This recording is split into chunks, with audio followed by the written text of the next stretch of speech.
말씀은 아버지와 아들의 관계에 의한 아들의 권세라는 주제를 가지고 요한복음 5장 19절에서 29절 말씀을 본문 삼아서 같이 은혜 나누는 시간 갖도록 하겠습니다. 요한복음 5장 19절에서 29절 말씀은 이 앞에 요한복음 5장에 예수님께서 갈릴리에서 이제 예루살렘 명절을 맞이해서 예루살렘 성전을 가지 아니하시고 베데스다 연못에서 38년 동안 병자를 고치시고 다시 이제 사건의 현장이 예루살렘 성전에서 유대인들과 간에 안식일에 병 고치는 문제를 가지고 변론하는 내용입니다. 그래서 이 변론하는 내용에서 내 아버지께서 이제까지 일하시니 나도 일한다. 이런 어떤 내용에 유대인들이 안식일을 범할 뿐 아니라 하나님과 동등됨으로 여긴다 해서 신성모독죄로 예수님을 핍박하는 그 내용에 대해서 이제 예수님께서 변론하는 내용입니다. 오늘 본문 말씀 같이 읽어보도록 하겠습니다. 요한복음 5장 19절 이하 읽어보겠습니다. 그러므로 예수께서 저희에게 이르시되 내가 진실로 진실로 너희에게 이르노니 아들이 아버지 하시는 일을 보지 않고는 아무것도 스스로 할 수 없나니 아버지께서 행하시는 그것을 아들도 그와 같이 행하시느니라. 아버지께서 아들을 사랑하사 자기의 행하시는 것을 다 아들에게 보이시고 또 그보다 더 큰 일을 보이사 너희로 기이 여기게 하시리라. 아버지께서 죽은 자들을 일으켜 살리신 같이 아들도 자기의 원하는 자들을 살리시느니라. 아버지께서 아무도 심판하지 아니하시고 심판을 다 아들에게 맡기셨으니 이는 모든 사람으로 아버지를 공경하는 것 같이 아들을 공경하려 하심이라. 아들을 공경치 아니하는 자는 그를 보내신 아버지를 공경치 아니하느니라. 내가 진실로 진실로 너희에게 이르노니 내 말을 듣고 또 나 보내신 이를 믿는 자는 영생을 얻었고 심판에 이르지 아니하나니 사망에서 생명으로 옮겼느니라. 진실로 진실로 너희에게 이르노니 죽은 자들이 하나님의 아들의 음성을 들을 때가 오나니 곧 이때라. 듣는 자는 살아나리라. 아버지께서 자기 속에 생명이 있음 같이 아들에게도 생명을 주어 그 속에 있게 하셨고 또 인자됨을 인하여 심판하는 권세를 주셨느니라. 이를 기이 여기지 말라. 무덤석에 있는 자가 다 그의 음성을 들을 때가 오나니 선한 일을 행한 자는 생명의 부활로 악한 일을 행한 자는 심판의 부활로 나오리라. 아멘. 본문 내용은 이제 예수님을 신성모독죄로 핍박하는 그런 유대인들에게 그러므로 인과관계입니다. 그에 대한 예수님의 답변입니다. 그래서 아버지와 아들의 관계에 의한 그 예수님의 권한에 대해서 말하고 있는데 이 아버지의 행한 것을 아들도 똑같이 보고 그대로 행한다. 이렇게 말하고 있습니다. 이것은 성부와 성자가 동일한 하나님이라는 의미예요. 그래서 이것은 영원 전부터 하나님과 함께 계신 선제성을 의미하고 그 창조 사역이 함께한 것을 얘기를 하고 있습니다. 그래서 안식일을 제정하시고 안식일의 주인이라는 것을 나타낸 겁니다. 이제 두 번째 키워드는 이제 죽은 자들이 사망에서 생명으로 예수님의 음성을 들으면 살아난다는 거예요. 그래서 무덤 속에서 아들의 음성을 듣고 살아나는 생명의 부활과 또 그 음성을 거부하는 자는 심판의 부활로 나오는 이것을 얘기를 합니다. 그러면 우리는 이제 무덤 속에서 살아난다고 하니까 진짜 곧 무덤 속에서 살아나는지 이것이 초림 때 그 당시에 일인지 아니면 예수님 오실 때 마지막 때 있어질 일인지 우리는 생각해 봐야 될 것입니다. 그래서 오늘 부활에 대해서 또 잠깐 살펴보는 시간 갖도록 하겠습니다. 이 본문은 다시 정리를 하면 요한복음 4장에 이제 예수님께서 유대를 떠나 갈릴리로 가실 때 사마리아를 통행하면서 사마리아 여자와 이방인을 이틀을 유하시면서 복음을 전파하여 구원하시는 일이 있고요. 그 다음에 이제 갈릴리에 가서 갈릴리 가나에 가서 물을 포도주로 변하는 어떤 첫 번째 이적을 행하시던 곳에서 두 번째 이적, 곧 가버나움에 사는 왕의 신하의 아들이 병을 고치시는 두 번째 이적이 있었습니다. 그 두 번째 표적을 통해서 이 왕의 신하의 아들과 그 신하와 그 온 집이 구원받은 얘기입니다. 그리고 이제 다시 이 예루살렘의 명절에 있어서 요한복음 5장에는 갈릴리에서 이제 예루살렘으로 오는데 예루살렘 성전으로 가지 아니하고 어디로 가냐면 베데스다 연못에서 38년 동안 병을 고치지 못하고 물이 동할 때 그 들어가기를 구하는 그 병자를 안식일에 고쳐주는 내용입니다. 그래서 이 유대인들이 문제 삼는 것은 병을 고친 것을 문제 삼는 것이 아니라 안식일에 병을 고쳤다는 거예요.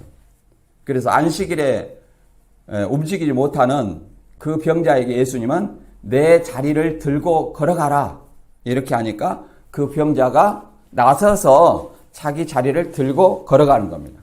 그럼 이것이 무엇이 문제냐? 유대인 안식일 규정은 39가지의 금지 규정이 있어요. 해서는 안 될 규정이 있는데 그 39번째 규정이 뭐냐면 2m 이상 이동을 하면 안 돼요. 자리를 들고 이동하면 안 돼요. 자리를 들고 걸어갔잖아요. 자기가 침상 자리를 들고 걸어갔기 때문에 이게 안식일 규정을 어겼다. 이렇게 얘기를 합니다. 그래서 이 병자는 내가 스스로 걸어간 것이 아니라 나한테 자리를 들고 걸어가라 하는 이가 있다. 그 사람이 나를 고쳐서 다리를 들고 걸어가라 했다 하고 예수님의 핑계를 댑니다. 그런데 이제 예수님께서는 이제 베데스다에서 오늘 본문의 그 사건의 현장인 예루살렘 성전에서 그 병자를 다시 만나서 다시는 죄를 범치 말라 하고 예수님께서 죄를 사해 주시는 구원자임을 다시 드러내십니다. 그러니 병자가 자기를 고쳐준 이가 예수라는 것을 알고 유대인들한테 얘기를 하는 거예요. 그래서 이 유대인들이 이제 예수님한테 핍박을 하는 내용입니다. 네가 안식일에 이렇게 안식일 규범을 어겼다. 안식일에 왜 병을 고치냐 이런 어떤 내용입니다. 그러니까 예수님께서 하시는 어떤 말씀이 무슨 말이냐면 하나님께서 지금까지 일하시니 나도 일한다. 이 말은 그 당시 하나님께서 엿새간 일하시고 이래 만에 6일 창조 후에 7일째 쉬었었거든요. 이렇게 안식일을 제정하시고 그 7일째 모든 사람들이 쉬었어요. 유대인들이. 그랬는데 예수님께서는 내 아버지께서 일하시니 나도 일한다. 그 말은 하나님께서 쉬시지 않았다는 거예요. 그러니까 유대인들의 한계는 이 7일 안식일 요것만 생각하는 거예요. 그러나 예수님의 구속사역은 하나님의 구속사역은 지금까지 계속 이루어져 오신다는 거예요.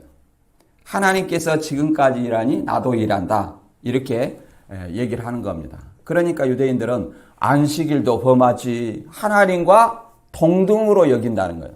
쉽게 말해서 예수님도 하나님으로서 같이 일한다고 하는 거예요. 그래서 이것을 가지고 신성모독이라고 핍박하는 내용입니다. 그래 여기에서 신성모독으로 핍박하자 예수님은 그에 대한 어떤 답변을 해주신 내용이 오늘 본문의 내용이에요. 그래서 이 신성모독의 핍박에 대한 답변으로서 그러므로 이렇게 얘기를 합니다. 그래서 진실로 진실로 라는 말을 통해서 세 가지 답변을 해 주십니다. 진실로 진실로라는 말은 히브리어나 헬라어로 아멘이란 뜻입니다. 그 아멘을 이렇게 진실로 진실로 번역했는데 그 첫 번째는 아버지의 하시는 일을 보지 않고는 아들도 그와 같이 행하지 않는다. 그래서 아들도 아버지의 하시는 그 일을 똑같이 보고 행한다는 거예요. 이것은 예수님께서 아버지가 창조하는 것처럼 예수님도 창조주라는 것을 말씀하고 있는 것입니다. 영원전부터 창조한 선제성을 얘기하는 거예요. 영원전부터 계신 하나님이시고 영원전부터 하나님과 창조하는 그 창조 사역을 하신 창조의 주인이시다. 이런 것을 말씀하고 있고, 두 번째는 예수님의 음성을 듣고 믿는 자는 이제 사망에서 생명으로 옮겼다. 이렇게 얘기를 합니다.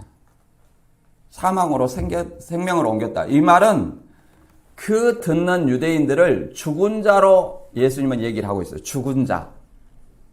곧 무덤 속에 있는 자라고 얘기를 하죠. 그 다음에 세 번째는 이제 무덤 속에 있는 자들이 생명의 부활과 예수님을 거부하는 자는 심판의 부활로 나온다는 것을 설명하고 있습니다. 그래서 여기서 이제 무덤이 무엇이냐, 우리는 육적인 어떤 무덤을 생각할 수도 있습니다만은 과연 그러한지 생각을 해보겠습니다. 그래서 오늘 말씀을 통해서 우리는 과연 예수님을 입술로만 믿는지 아니면 진정 예수님을 알아서 믿는 그런 확신을 가지고 믿는지 한번 우리 자신들을 살펴보는 계기가 되었으면 합니다. 이제 본문 요한복음 5장 19절 이하를 읽어보겠습니다.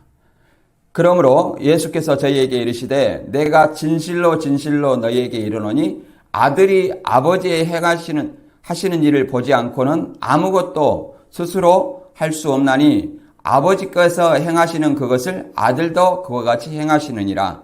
아버지께서 아들을 사랑하사 자기의 행하시는 것을 다 아들에게 보이시고 또 그보다 더 큰 일을 보이사 너희로 기이 여기게 하시리라.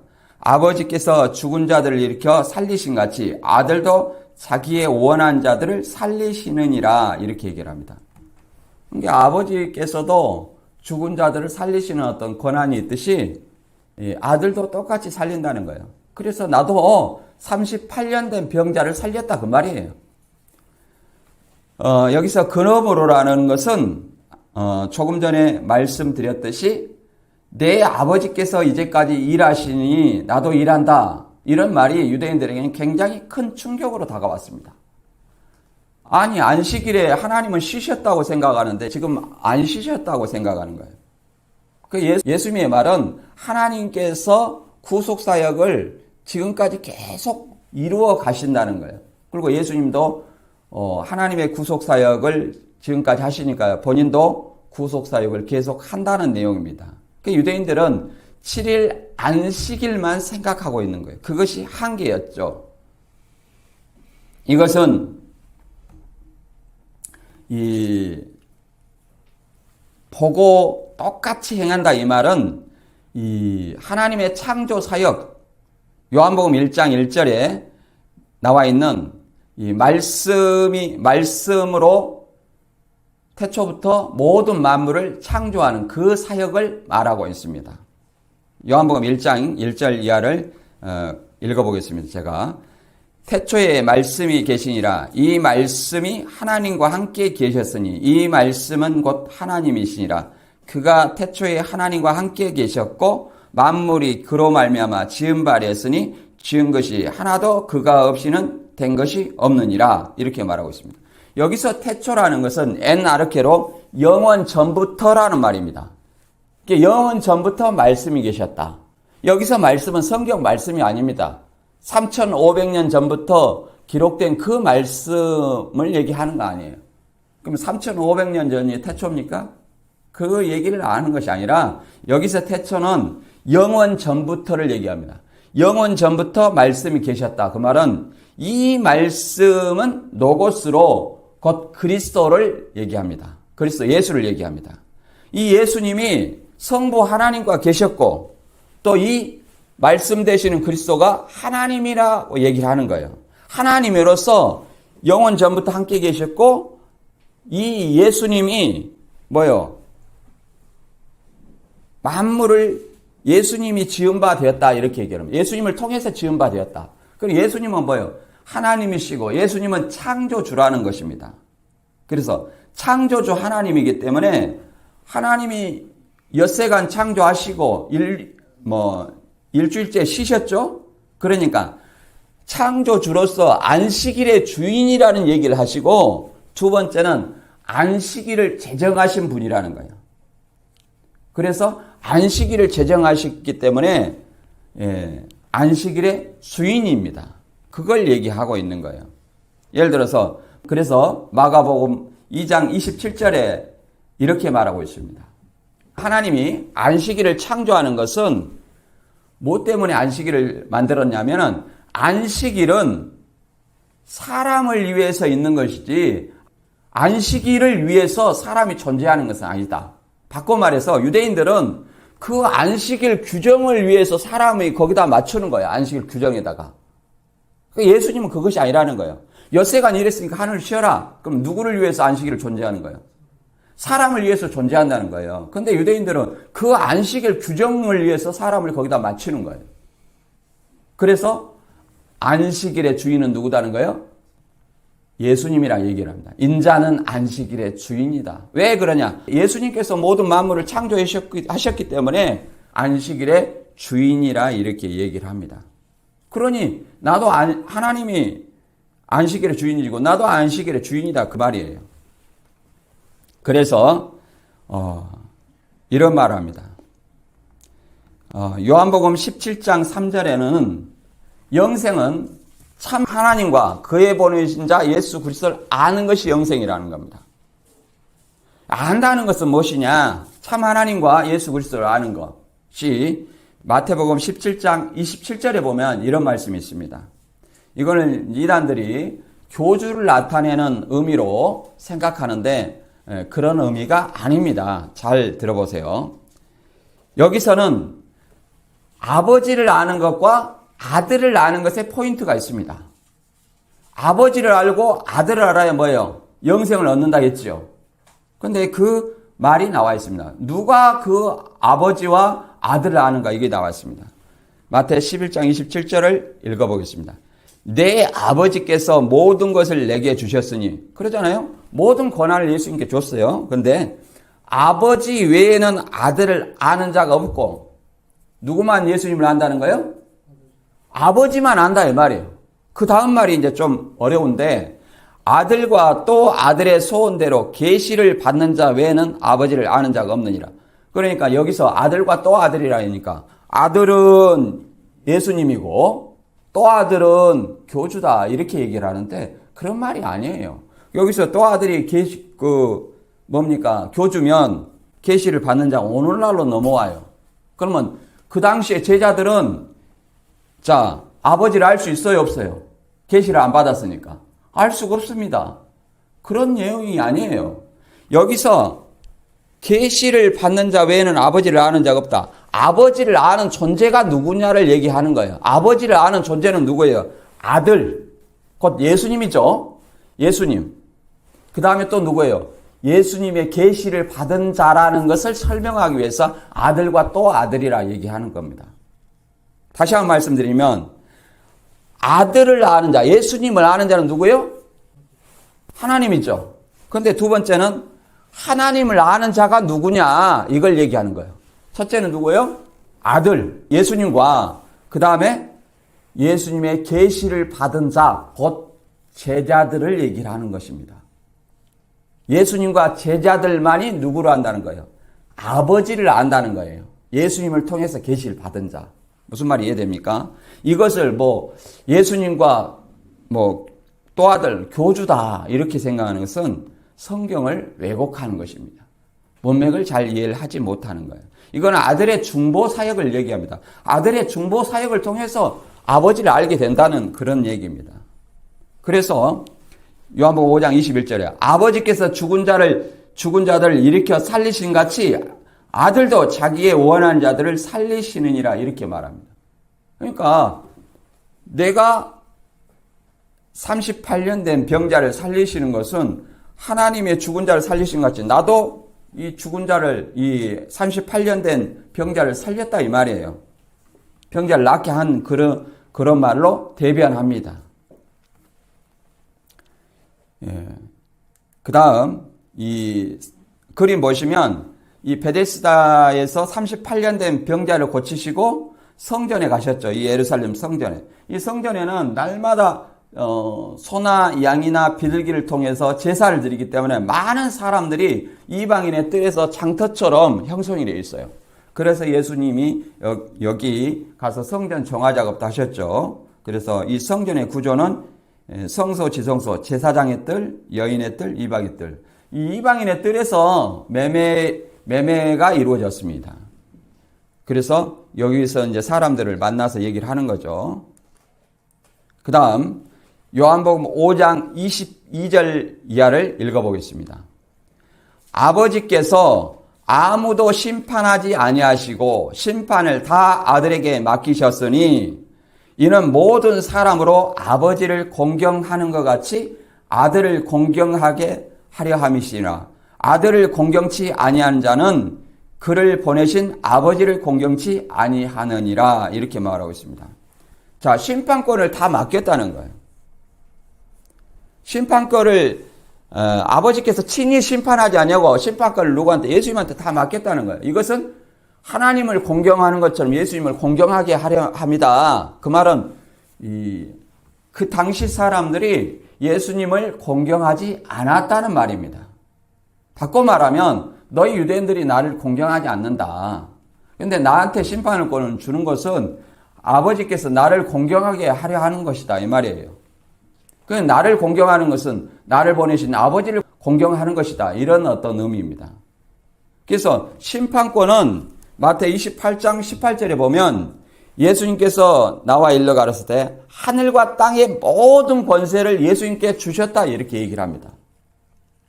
여기서 공경이란 말은 헬라어로 티마오입니다. 존경하다, 상대방의 이치와 신분을 긍정적으로 인정하다는 뜻입니다. 다시 말해서 예수님을 하나님과 동등으로 너희가 인정해야 된다는 거예요. 그런데 그들이 유대인들이 인정하지 않잖아요. 그래서 유대인들이 하나님을 인정하면 예수님을 인정해야 됩니다. 그런데 인정하지 않죠. 그냥 습관처럼 하나님을 공경한다고 입술로만 얘기를 합니다. 이 내용이 마가복음 7장 6절 이하를 읽어보면 나옵니다. 여기서 나를 존경하되 그 말은 존경이란 말은 이 헬라어로 티마오란 말과 같은 의미입니다. 공경하다, 존경하다 같은 의미입니다. 한번 마가복음 7장 6절 이하를 읽어보겠습니다.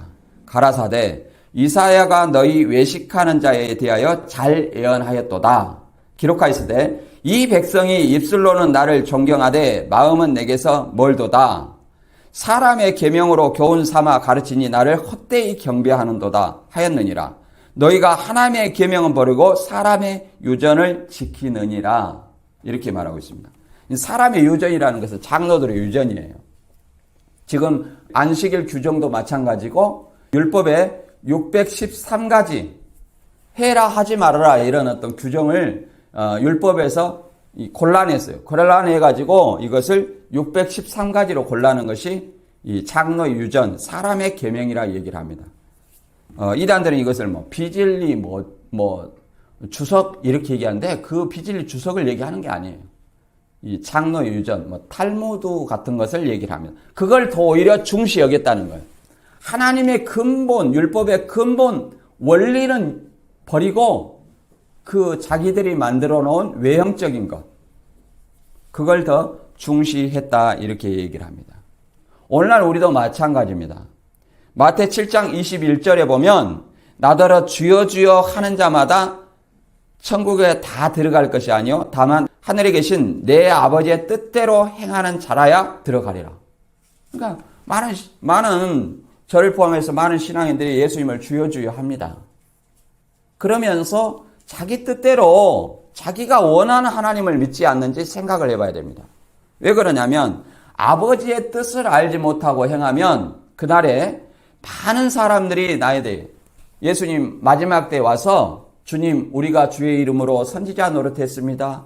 주님 우리가 주님 이름으로 귀신을 쫓아냈습니다. 주님 이름으로 우리가 많은 권능을 행했습니다 하고 예수님 앞에서 자랑한다는 거예요. 그러나 예수님은 그들에게 불법을 행하는 자들아 내게 떠나가리라. 내가 너희를 도무지 알지 못한다. 이렇게 심판을 한다는 것입니다. 그러니 우리는 어떤 사람이 되어야 되겠습니까? 내 생각이 아니라 내 생각을 통해서 하나님의 형상을 만들어서 믿는 것이 아니라 성경에 나와 있는 하나님의 진리, 복음, 하나님의 뜻이 무엇인지 알아서 믿는 것이 진정 하나님을 공경하는 것이라 말할 수 있겠습니다. 그 다음 요한복음 5장 24절 이하를 읽어보겠습니다. 내가 진실로 진실로 너희에게 이르노니 내 말을 듣고 또 나 보내신 이를 믿는 자는 영생을 얻었고 심판에 이르지 아니하나니 사망에서 생명으로 옮겼느니라. 진실로 진실로 너희에게 이르노니 죽은 자들이 하나님의 아들의 음성을 들을 때가 오나니 곧 이때라. 듣는 자는 살아나리라. 자, 여기서 죽었다 살았다 이렇게 얘기를 하는데 사망에서 생명으로. 죽은 자들은 어디에 있어요? 무덤에 있죠?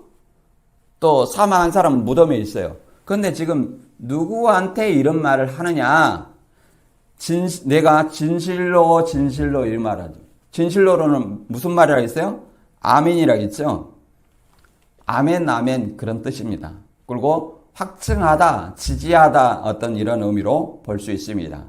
그런데 너희에게 이르노니 그 말은 누구한테 얘기하는 거예요? 지금 성전에서 하나님을 잘 믿는다 하는 유대인들한테 하는 얘기예요. 내 말을 듣고 나 보내신 이를 믿는 자는 너희가 하나님을 잘 믿는다 하지만 내 말을 듣고 하나님을 믿어야 된다 이 말이에요. 그 믿는 자는 영생을 얻었고 그 말이 영생의 보증입니다. 심판에 이르지 아니하나니 사망에서 생명으로 옮겼느니라. 그 말은 유대인들은 어떤 사람이라는 거예요? 사망 가운데 거한 사람이다 이 말이에요. 육신의 사망을 얘기하지 않습니다. 아담 범죄로 모든 사람이 죄 가운데서 사망 아래에 거한다는 것을 얘기를 하고 있습니다. 25절에 죽은 자들이 하나님의 아들의 음성을 들을 때가 오려니 곧 이때라. 듣는 자는 살아나리라. 그 말은 누가 죽은 자예요? 너희에게 이르노니 너희 죽은 자 유대인들 죽은 자들은 내 음성을 예수님의 음성을 듣고 살아날 때가 있는데 지금이라는 거예요. 지금 너희가 들으면 내 말을 듣고 믿으면 내 말을 듣고 하나님을 믿으면 뭐 하는 거예요? 살아난다는 거예요. 생명으로 옮겼다 이렇게 말합니다. 영생을 가졌고 사망에서 생명으로 옮겼다. 우리도 마찬가지죠. 예수님의 말씀을 듣고 하나님을 믿으면 진정으로 세상 가운데 죄 가운데 죽을 수밖에 없사오나 그러나 사망에서 생명으로 옮겼다 말할 수 있어요.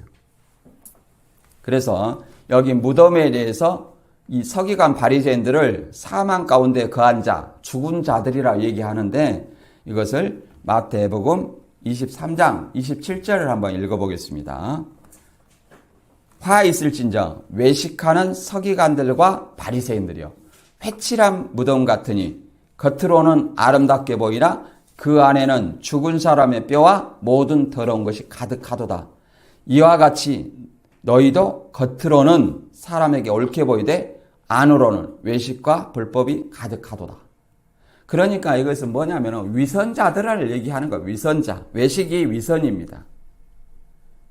회칠한 무덤이라는 것은 무덤이 무덤처럼 보여야 되는데 무덤처럼 안 보이고 회를 칠했다는 거예요. 예루살렘의 주변에 보면 무덤이 많습니다. 그런데 이 명절 때 엄청난 인원들이 예루살렘에 방문하면 아름답게 보여야 하기 때문에 무덤에다가 회를 칠해요. 그래서 무덤처럼 안 보이는 거예요. 이런 것처럼 너희도 사람에게 겉으로는 옳게 보이되 하나님을 믿는다는 거 입술로 주여 주여 하면서 그 유대인들이 믿는다는 거예요. 그러나 그 안에는 외식과 불법, 위선, 저희가 말로는 옳게 행하나 행위로는 따라주지 않는 위선이요. 언행일치가 안 돼요. 그 불법. 자기들이 그려놓은 하나님을 믿는 거예요. 조상의 유전으로. 장로의 유전으로. 사람의 계명으로 믿는 거예요. 그것이 뭐예요? 불법입니다. 하나님을 알지 못하고 영생은 뭐라 했어요? 참 하나님과 그의 버리신 자 예수 그리스도를 아는 것이 영생이라 했잖아요. 그런데 그들은 알지 못하고 율법의 근본 원리인 그 뜻을 모르고 외형적인 그 율법만 지키는 거예요. 그래서 예수님이 뭐라고 말합니까? 요한복음 6장 63절에는 이렇게 말하고 있습니다. 살리는 것은 영이니 육은 무익하리라. 내가 너희에게 이른 말이 영이요 생명이라. 그래서 육신을 살리는 것이 아니라는 거예요. 예수님은. 그들의 영을 살리는 거예요. 그 니고데모한테도 이런 비슷 말을 했죠. 내가 거듭나야 되겠다. 다시 나야 되겠다. 그러니까 내가 모태에서 들어갔다 나와야 됩니까? 그러니까 육으로 낳은 것은 육이요 성령으로 낳은 것은 영이다. 이렇게 얘기를 했습니다. 예수님이 말한 것은 이 영을 살리는 거예요. 왜 그러냐면 예수님 안에서 요한복음 1장 4절에도 뭐예요? 예수님 자신이 길이요 진리요 생명이고 예수님 안에 생명이 있기 때문에 그렇습니다. 하나님이 생명이 있음 같이 예수님에게도 생명을 주어 있게 하셨다 그럽니다. 그리고 자기들의 원하는 자를 살린다는 거예요. 그렇기 때문에 예수님의 음성을 들으면 뭐예요? 듣고 하나님을 믿는 자들은, 예수님을 믿는 자는 영생을 얻었고 사망에서 생명으로 옮기고 또 뭐예요? 죽은 자들이, 그 영원히 죽은 자들이 듣는 자는 살아나리라 이렇게 얘기를 합니다. 그러나 이 유대인들은 모세의 글을 믿는다 하면서도 예수님을 믿지 않았어요. 모세의 글 율법이 누구를 가리켰어요? 예수님을 가리켰어요. 자, 요한복음 5장 45절과 46절 읽어보겠습니다. 내가 너희를 아버지께 고소할까 생각지 말라. 너희를 고소하는 이가 있으니 곧 너희의 바라는 자 모세니라. 모세를 믿었다면 또 나를 믿었으리니 이는 그가 내게 대하여 기록하였습니다. 그러니까 모세가 누구에 대해서 기록했다는 거예요? 모세의 율법이 예수님에 대해서 기록했는데 그 율법대로 출현한 예수님을 믿지 않고 자기들이 만들어 놓은 장로의 유전, 사람의 계명만 믿는다는 거예요. 그러니 누가 고소해요? 예수님이 고소하는 것이 아니라 너희가 잘 믿는다는 모세가 하나님께 고소한다는 거예요. 우리도 마찬가지입니다. 예수님을 믿는다 하면 뭘 믿어야 돼요? 예수님의 말씀을 믿어야 됩니다. 그냥 내 생각대로 내가 생각한 예수님, 내가 생각하는 하나님을 믿으면 안 돼요. 성경에서 말하는 하나님을 믿어야 됩니다. 요한복음 5장 26절 이하를 제가 읽어보겠습니다. 아버지께서 자기 속에 생명이 있음 같이 아들에게도 생명을 주어 그 속에 있게 하셨고 또 인자됨을 인하여 심판하는 권세를 주셨느니라. 이를 기이 여기지 말라. 무덤 속에 있는 자가 다 그의 음성을 들을 때가 오나니 선한 일을 행한 자는 생명의 부활로 악한 일을 행한 자는 심판의 부활로 나오리라. 여기 좀 부활과 심판이 나오니까 좀 어려울 수도 있습니다만은 잘 들어보시기 바랍니다. 심판이라는 것은 무엇을 의미하느냐? 자, 요한복음 3장 18절 19절에 보면 그 당시의 심판은 다른 것이 아니에요. 요한복음 3장 18절에 이렇게 말하고 있습니다. 저를 믿는 자는, 예수 그리스도를 믿는 자는 심판을 받지 아니하는 것이요. 왜 그러냐면 영생을 가졌기 때문에. 믿지 아니한 자는 하나님의 독생자의 이름을 믿지 아니함으로 벌써 심판을 받은 것이니라. 그렇잖아요. 사망 가운데 있으니까 벌써 심판을 받았어요. 그 정죄는 이것이니 곧 빛이 세상에 왔을 때 사람들이 자기 행위가 악함으로 빛보다 어두움을 더 사랑한 것이니라. 이렇게 말합니다. 왜 예수님 앞으로, 예수님의 생명이고 길이고 빛인데 예수님 앞으로 나오지 않느냐면 자기들의 행위가 악함으로 빛보다 어둠을 더 사랑했다 말합니다. 그래서 이단들이 어디를 특정한 곳에 가지 마라, 상담소를 가지 마라, 탈퇴자를 가지 마라, 만나지 마라, 이러한 것들은 그 자기들의 악한 행위가 드러날까 해서 가지 마라, 보지 마라, 듣지 마라 한다는 사실을 알아야 됩니다. 진리를 소유한 자는 어디든지 가서 그들에게 생명을 줄 수 있어야 되고 어둠의 빛을 밝힐 수 있어야 됩니다. 이게 진리지 어디 가지 마라, 듣지 마라, 보지 마라 이렇게 하는 것은 자기들의 악한 행위가 드러날까 해서 가지 못하게 하는 것이다. 예수님 앞에 나오지 아니한 것이라 이렇게 말할 수 있습니다. 그래서 이 무덤 속에 있는 자가 다 그의 음성을 들을 때가 오나니 그 앞에 사망에서 생명으로 옮겼느니라 죽은 자들이 아들의 음성을 들을 때가 오나니 곧 이때라 이 말과 계속 반복되는 것 같은 느낌이 듭니다. 그런데 여기서는 선한 일을 행한 자는 생명의 부활로 악한 일을 행한 자는 심판의 부활로 나오리라. 어디에 있는 자가? 무덤 속에 있는 자가. 그래서 이것을 마지막 때에 있을 부활로 생각하는 사람들이 있습니다. 그러나 여기서 예수를 믿다가 죽은 자들은 이 무덤 속에 있는 것이 아니에요. 뭐 요즘에는 무덤 속에다 묻지도 잘 않잖아요. 화장하고 수목장하고 이렇게 하니까 무덤 속에 있을 일도 별로 없어요. 예수님을 믿다가 죽은 사람들은 뭐예요? 계시록 6장 9절에 제단 아래 있고 예수 안에서 잠자는 자로 표현하고 있습니다. 예수 그리스도 안에서 잠자는 자로 표현하고 있어요. 그러면 여기서 뭐냐? 물론 무덤 속에 있는 자들은 실제로 무덤 속에 있는 사람들이 있어요. 자, 봐보세요. 누가복음 7장 14절에 보면 나인성 과부의 아들입니다. 과부의 아들이 죽어가지고 지금 관에다 넣어가지고 지금 무덤에 묻으러 가는 사람입니다. 그런데 예수님께서 뭐라고 하냐면 그 관에 손을 대시니 맨 자들이 서는지라 예수께서 가라사대 청년아 내가 내게 말하노니 일어나리라.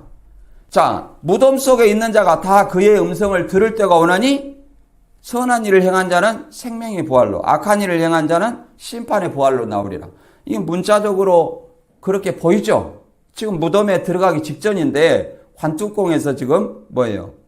나인성의 과부 아들한테 뭐라고 말합니까? 청년아 내가 내게 말하노니 일어나라 그럽니다. 그러면 실제로 무덤 속에서 일어난 사람, 여기 관원에서 일어난 거예요. 산 거예요. 그리고 더 나아가서 나사로가 있습니다. 나사로도 마찬가지예요. 요한복음 11장 43절에도 그 말씀하고 있습니다. 죽은 지 나흘이나 돼가지고 무덤 속에 이미 여기는 묻힌 자예요. 묻혀서 나흘이나 돼가지고 냄새가 나는 사람이에요. 냄새가. 누구는 뭐 4일 만에 부활했다는 사람도 있는데 냄새난 사람은 어떻게 살립니까? 인간이. 그것은 하나님의 능력밖에는 없습니다. 자, 봐보세요. 이 말씀을 하시고 큰 소리로 나사로야 나오라 부르시니 이렇게 나사로가 이제 이게 배로 싼 그 모습 그대로 걸어 나옵니다. 그러니까 나사로는 무덤 속에서 4일 만에 걸어 나온 거예요. 그러니까 무덤 속에 있는 자가 다 그의 음성을 들을 때가 오나니 선한 일을 행한 자는 생명의 부활로. 그럼 나사로가 선한 일을 행했는가요? 생명의 부활로 이렇게 나사로에 나오라는 게 진짜 무덤 속에서 걸어 나왔어요. 선한 일은 뭘 얘기하냐 이 말. 선한 일은. 선한 일이라는 것은 예수 그리스도를 믿는 것이 선한 일입니다. 1차적으로. 예수 그리스도를 믿는 것이 1차적으로 선한 일이고 더 나아가서는 예수 그리스도를 믿음 안에서 하는 하나님의 일이 선한 일이라 할 수 있습니다. 네, 이 선한 일에도 마가복음 10장 17절에는 부자 청년이 그러잖아요.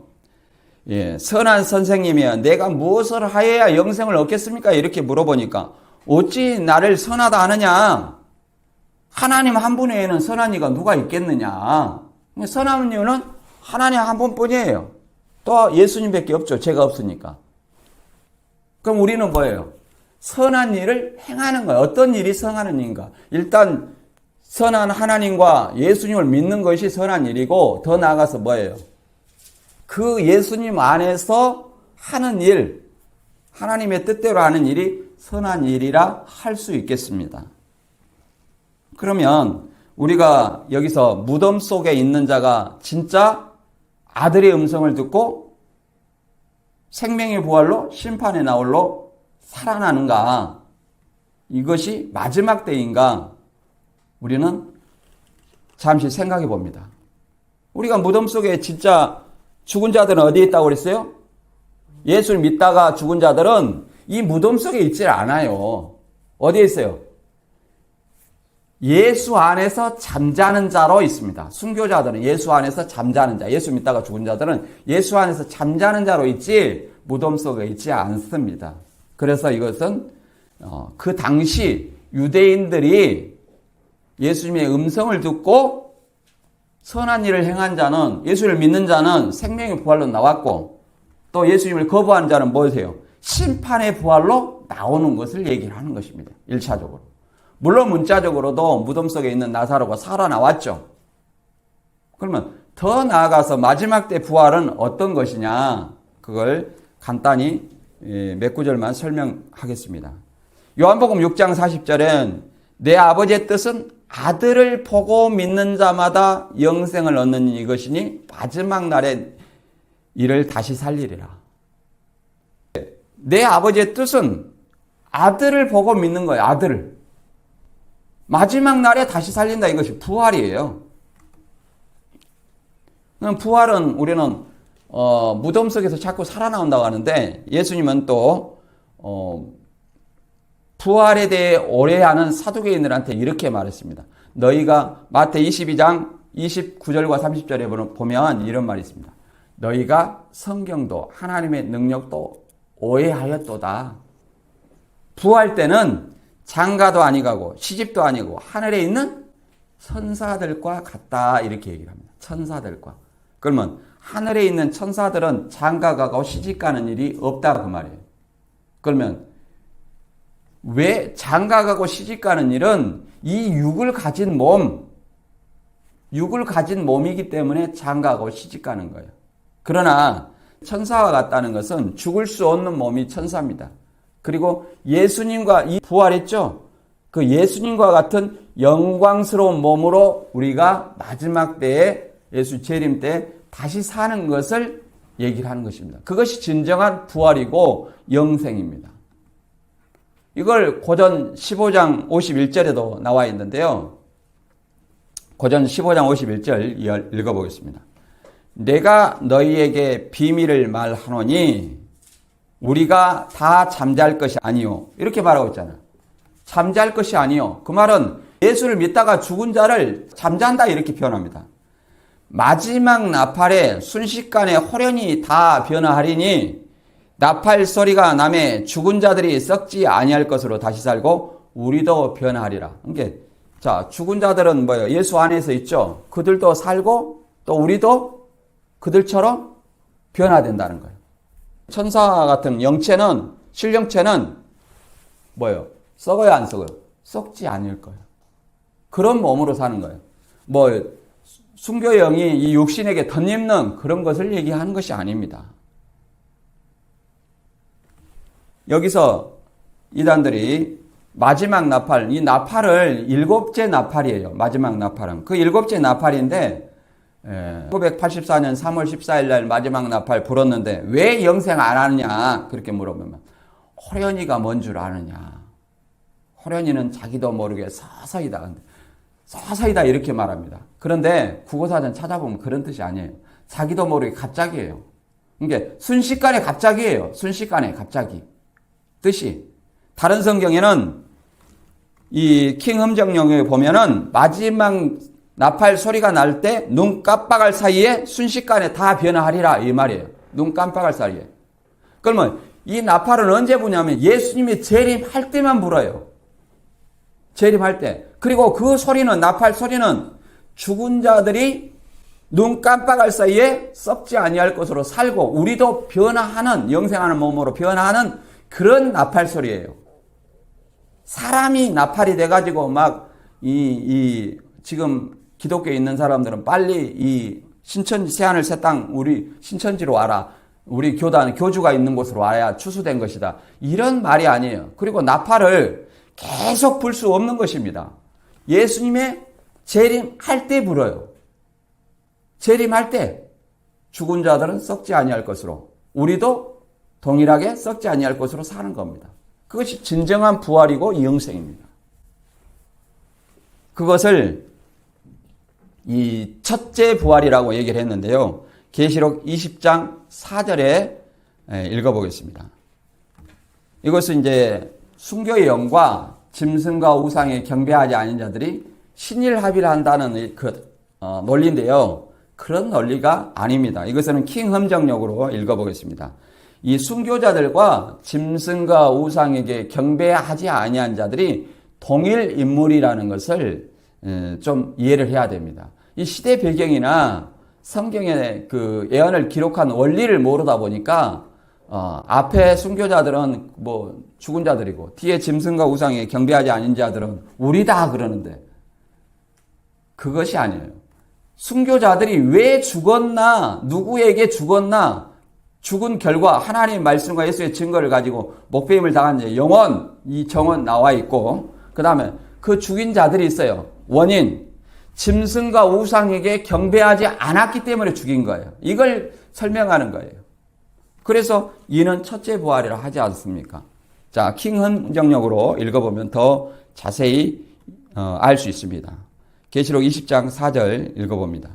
또 내가 보니 왕자들과 그것들 위에 앉은 자들이 있는데 그들에게 심판이 맡겨졌더라. 자, 심판권을 가진 사람들이 있죠. 그 다음에 또 내가 보니 예수의 증언과 하나님의 말씀으로 인하여 목배임을 받은 자들의 혼들이 있는데, 자, 목배임을 받은 자 혼들이 있죠. 그들은 짐승과 그의 형상에게 경배하지도 아니하고 자기들의 이마 위에나 손 안에 짐승의 표를 받지도 아니한 자들이더라. 이게 자, 결과는 뭐냐면 순교예요. 뭐 때문에 순교했냐? 원인이 나옵니다. 뒤에 짐승과 형상에게 경배하지 않았기 때문에 순교를 했다는 거예요. 순교시킨 사람이 뭐예요? 짐승입니다. 이 짐승이 순교를 시킨 거예요. 자기한테 경배 안 했다고. 자기와 자기 형상한테 경배 안 했다고. 자, 봐보세요. 그들이 살아서, 여기서는 살아서는 내가 살아서가 아니라 어떤 걸 얘기해요? 죽었으니까 살아서, 좀 쉽게 말하면 다시 살아나서, 이 말입니다. 다시 살아나서 그리스도와 함께 1000년 동안 통치하되 그 나머지 죽은 자들은 그 천년의 차이까지, 그 1000년이 끝날 때까지 다시 살지 못하더라. 이것은 첫째 부활이라. 뭘 얘기하고 있어요? 이것은 첫째 부활이야. 첫째 부활이라는 것은, 부활이라는 것은 죽음을 전제하는 거예요. 예수님 오실 때 뭐예요? 첫째 부활한다는 거예요. 그리고 이 목배임을 받은 자들의 영혼들, 그 나머지 죽은 자들은 1000년이 차이까지 살지 못한다는 거예요. 그러니까 여기서 그 전제는 첫째 부활한 자들은 짐승과 우상에게 경배하지 않아서 목배임을 당한 자의 영혼들, 혼들을 얘기합니다. 더 나아가서 예수님을 믿다가 죽은 자들을 얘기를 합니다. 그 사람들이 예수님 올 때 뭐예요? 마지막 날에 저를 다시 살리리라 첫째 부활을 얘기하는 것입니다. 이걸 얘기하는 것이지 진짜 무덤 속에 있는 사람이 살아나온 것을 말하지 않습니다. 그리고 육신이 잠깐 살았다가 그 사람들이 영생했습니까? 나사로가 영생했어요? 아니면 나인석의 과부가 영생했습니까? 아닙니다. 그들은 다시 죽었습니다. 그들도 부활을 기다리는 사람들입니다. 그래서 오늘 말씀 다시 한번 정리하면 유대인들에게 38년 된 병자를 고친 것은 내 아버지께서 지금까지 일하니까 나도 일한다 이 말이에요. 이 유대인들은 네가 안식일도 범하고 하나님과 동등으로, 쉽게 말해서 예수님 자신도 하나님으로 여기는 거 아니냐 이렇게 보는 거예요. 이단들은 예수님이 하나님 되심을 부인합니다만은 예수님도 하나님이라고 얘기를 하는 거예요.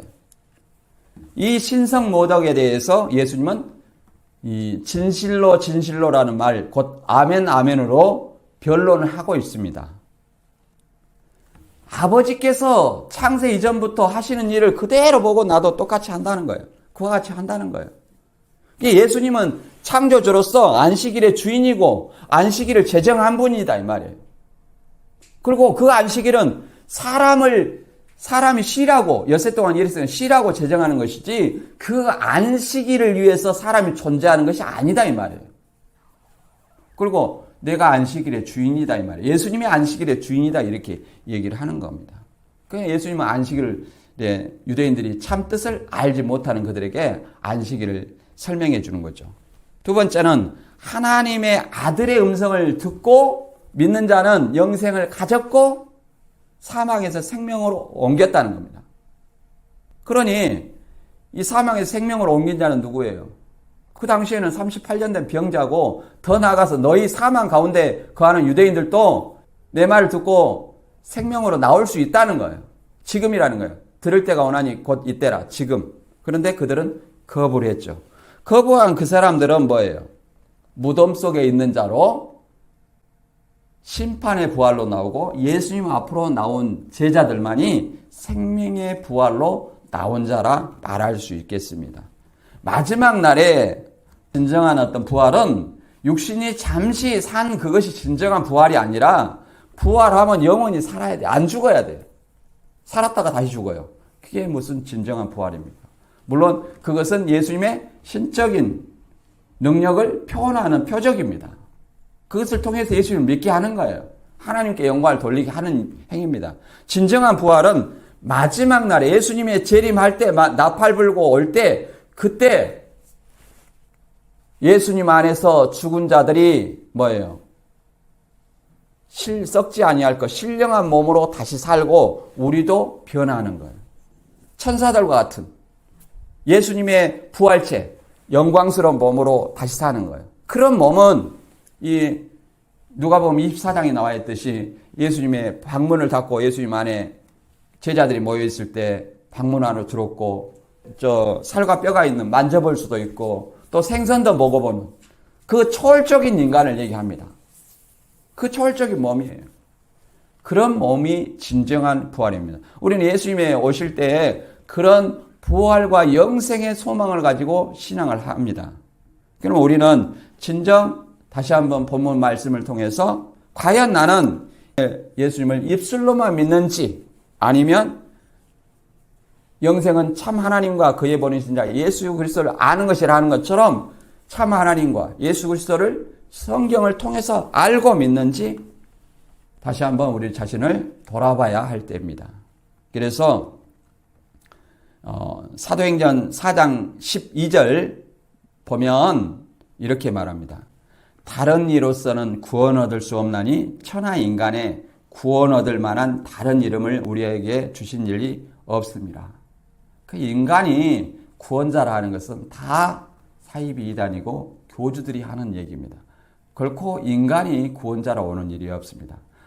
저와 여러분들이 예수 그리스도를 입술로만 주여 주여 하는 것이 아니라 성경을 통해서 구원에 확신받은 영생 얻은 자로서 하나님 나라에 더 가까이 나아가는 자들이 되기를 바랍니다. 오늘 말씀 여기서 마치겠습니다.